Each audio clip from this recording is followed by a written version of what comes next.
Et votre parti pris ce matin, c'est de dire qu'il faut sortir du monde de prison pour réduire la surpopulation carcérale. C'est bien ça?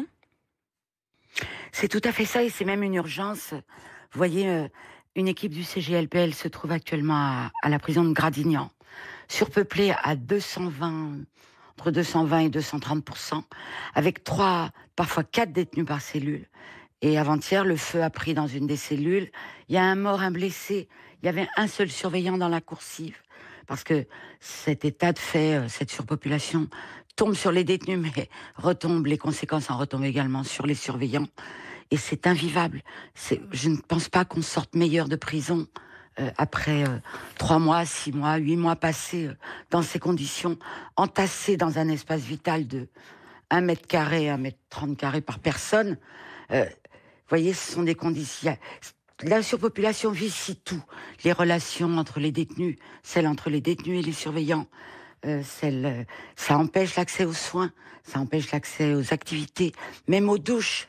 Je ne sais pas comment dire, mais à quel point c'est scandaleux de laisser vivre des gens comme ça. Moi, je suis émue, par exemple, par les poulets en batterie et ça me dégoûte. Mais là, il s'agit d'êtres humains qui sont exactement entassés dans les conditions des poulets de batterie. En fait, vous nous dites ce Ça me fait matin, mal au Dominique cœur Simoneau, que c'est ça aujourd'hui la situation dans les prisons. Alors après, il y a quand même deux choses. C'est que le constat que vous faites, il est extrêmement sévère, il est très grave, il est même ému. On l'entend même ce matin à ce micro. Mais pour autant, la conclusion que vous en faites, c'est-à-dire, on doit du coup sortir des gens des prisons.